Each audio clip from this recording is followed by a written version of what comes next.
Hello. Since I just been done playing these new French cruisers, I had time to eat in between and gather my thoughts, and I figured I'd give my first impressions of the Henry IV, whatever Andre IV, however it's supposed to be pronounced, the French Tier 10 cruiser. Starting off, we have the survivability hitpoints, 53.3k. I mean, I guess this is pretty okay. It's nowhere near Moskva's 65k. It's slightly more than the Hindenburg's. The HP pool isn't really an issue. Torpedo belt, pretty average for cruisers. Not really much to brag about. The issue, however, is of course the armor. Now, the Henry has something called spaced armor, meaning it actually has two layers of armor protecting its citadel. You got one outer layer, and then if you turn this off, we can see there's actually an inner layer with 140 millimeters. That's pretty okay, I guess. I mean, it's not as much, well, it's spaced armor, so it kind of adds together. It, of course, doesn't compare to some of the monsters here, but it's not really the citadel armor that I'm here to talk about. No, the main issue with the Henry is the fact that it has 25 millimeter deck armor. Now, why is this so important? Why is this value such a big deal? Well, you see, in World of Warships there's a mechanic called overmatching. If the caliber of the shell is sufficiently big, it's something like 14.3x bigger. If the caliber is 14.3x bigger than the armor, then it will automatically penetrate it, aka it will overmatch it. There are no exceptions. If the caliber is bigger, it overmatches. So, for example, ships like Fuso, New Mexico, these have 356 millimeter shells. So these guns overmatch 24.9 millimeter armor. So this 25 millimeter armor, you could angle right towards the Fuso like this, and his shells would always bounce if he tried to hit you in the nose. However, if we go up just one step to Warspite, Bayern, suddenly they can overmatch over 26 millimeters of armor. This of course means that they would always punch through the nose, and most importantly, they will always punch through the deck. So plunging shells, if they hit anywhere here, they will always plunge through your deck and penetrate. Now, why is this such a big deal? Well, it's a big deal because it means that every single ship in the game, that every single battleship that you will face in the ship will be able to overmatch your deck armor. Everything from Colorado with 406 millimeter, Nagato 410, Bismarck Tirpitz with 380, every single one all the way up to Yamato. Every single one of them will be not just able to overmatch your bow, this is very common on all cruisers being overmatched on the bow, but they will overmatch your deck. Now, for example, the Zhao has 30 millimeter deck armor.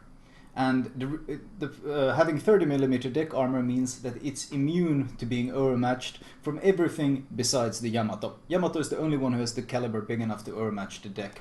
And the Moskva, of course, has an impressive 50 millimeter deck, which once again completely immune to all sorts of overmatching here. Even the Hindenburg has, of course, a 30 millimeter deck. So once again, you're not suffering these things. The Des Moines, however, one of the big weaknesses of the Des Moines, something that has often been requested that should be fixed, is the fact that it has a 27 millimeter deck armor. Now this means that it can actually tank Bismarck and Tirpitz shells, but anything higher than 380 millimeter will overmatch it. And the Henry has an even worse deck armor at 25. So literally, Warspite can overmatch your deck armor. This is a humongous weakness, and this automatically means that you are never really able to angle efficiently against any sort of battleship ever. It doesn't matter almost at what distance you are. If his shells come in at a very, very shallow angle and they hit your deck, they will pen it because of the overmatch mechanic. So having this sort of thin armor on the deck is just a humongous weakness, and it means that the ship is ridiculously squishy. Even squishier than the Des Moines, and it just eats a massive shit ton of damage.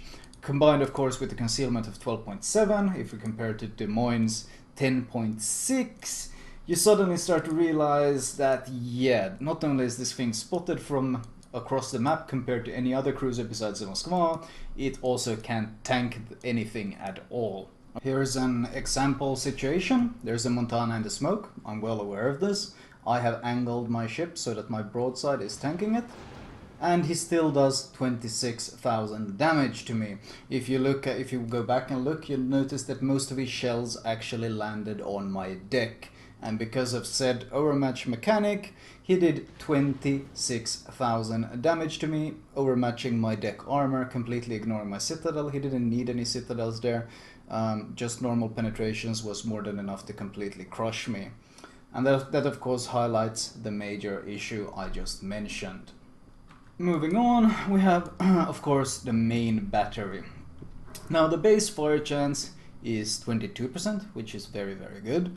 And on this captain I have Demolition Expert. I wouldn't really pick Demolition Expert for this ship particularly. I'm just using it since I'm moving this captain around and testing these different French ships. And I have the flags on, so my fire chance is 26. I'm actually going to take off the flags now since I don't want to waste them, because it doesn't really seem to have that much of an impact at this point anymore. So the fire chance is great. However, there are multiple issues with these guns. First of all, 15-second reload. This is with the reload module. Without this reload module, the reload is actually 17 seconds. So it is by far the longest reload of any tier 10 cruiser, by far. And you only really have 3 guns, but hey, they are 240 millimeter, and the base AP value is the highest of them all, and the shell velocity looks pretty good. So this looks promising, but in truth, it doesn't actually play out like this at all. Right, let's start off with the Hindenburg example. He's showing me almost perfect broadside. I open up fire. If this was a Moskva, I'd be expecting probably at least 2 citadels, but in the Henry, for some reason, this is usually what I get. Multiple shatters, bounces, shatters, maybe 1 or 2 overpens, very rarely actual penetrations. The AP for some reason is completely inefficient. It doesn't penetrate. I mean, sometimes you get these amazing volleys on battleships that you deal a lot of damage, but they really seem to be like 1 in 100. The AP is just amazingly garbage. It doesn't feel like 240 millimeter. The penetration feels worse than Hindenburg's AP penetration, and that's really saying something. Now, what I didn't mention there is the terrible shell velocity. For some reason, even though the shells appear to have very good shell velocity, that's only the muzzle velocity. These shells have massive air drag, which means the further away you shoot, the slower they become, which actually makes it very hard to even hit battleships at the max range, and that's without the range mod. And then when you do hit them, something weird happens to this HE. You notice that all my shells shattered. You probably played maybe Zao, maybe Moskva. You know what happens. And these shells, they hit the superstructure and they shatter. I have no idea how Wargaming managed to fuck that up, but somehow this 240 millimeter HE is probably less useful than Kutuzov's 155 millimeter HE. I even hit another 5 shells on that same battleship and all shattered. 12 240 millimeter HE shells on him, and every single one shattered. It makes no sense, but the shells are just absolute complete garbage. The torpedoes, you pretty much have the same torpedoes all the way, I think, from tier 5 all the way to tier 10. They never change. They're the exact same 15k damage torps. The problem is you only really have 3 of them. I mean, they're pretty fast, sure, but ultimately that's 45k potential damage you can deal per side, and when you try to hit something like a Yamato, which will pretty much split the damage in half because of his torpedo protection, you're ending up doing about, to the average battleship, you'll do something like 25 to 30k damage.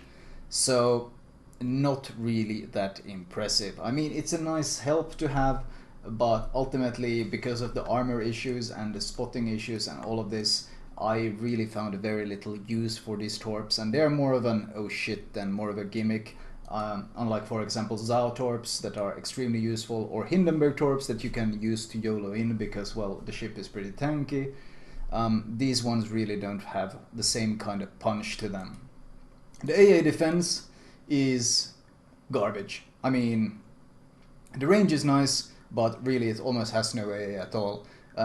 All of its AA is focused on these long-range guns, which means you rely entirely on your defensive AA, and even then you kind of struggle to shoot down any planes, but with manual AA you can shoot down some planes, but as soon as defensive AA runs out, well, you might as well not have any AA, since they'll just be easily able to strike you through the remaining defensive AA. The value seems high and all of this, but in actuality, I mean, if we compare it to something like the Des Moines, that has 91 on the long range, and then it has 335 on the second long range, compared to Moskva, and we're looking at 123 on the long range with 136 on the mid range. So when we compare these values to 94 and 97, doesn't really look that impressive. Hindenburg, of course, runs 133, it's 171, and plus all these small ones adding on. So the anti-air, I mean, not really much to brag about. If someone really wants to kill you, you're not going to stop them, but hey, you can defend yourself. Speed-wise, 35 knots, this is without a flag, half a knot faster than Moskva, a bit faster than Hinden, a bit faster than Moyne, significantly faster than Hindenburg, and almost, wait, is this with speed flag? 35.2? Oh yeah, this is with speed flag, that makes sense. With the speed boost, of course, this is the fastest tier 10 cruiser, and the turning circle, once again, not really that impressive at 840 meters. Even the Hindenburg turns better, which isn't that impressive. I think isn't it same as Zhao's? Yeah, 840. Zhao has better rudder shift though. So once again, kind of far back on the pack in this matter as well. Ultimately, and of course the detectability is pretty garbage. Ultimately though, this ship is honestly a chore to play. It's extremely unfun to play right now. Looking at the stats, or well, looking at my games today, I mean, in every other tier 10 cruiser, I average at least 100,000 damage, at least. In ships like Minotaur and Zhao, it's somewhere around 120, approaching 120k. So the minimum limit is like 100k at least for me to feel that I've gotten an average game in a cruiser. I struggled to even have one game where I reached 100,000 damage in the Henry. It is just a massive struggle to have a good games. You literally need someone to smoke you up, and then you sit in the smoke and ducka, but you can't even ducka that well because your guns are pretty much shit. Your armor is shit, your torps are shit. There's really very little about this ship that isn't shit, and because of that it's very unfun to play, it's very ineffective, and honestly, I think you could put this ship at tier 8 and it would probably struggle, because it's just, the ship is not good. And I really hope Wargaming will not release this ship in its current state. It is a test ship, it is still a work in progress, and I do hope they will significantly revamp it, starting with increasing the armor. I mean, comparing this to Moskva makes it look even more pitiful. Moskva is this amazing railgun, tanky AA monster, and this is like just a weak baguette in comparison that just crumbles like bread if anyone shoots at it. So I really hope they take a long look at the armor scheme and they take a look at the guns, because the guns are very frustrating to use. Anyway, that was my first impressions on the Henry, and fingers crossed that we will never see the ship in this state on the live servers.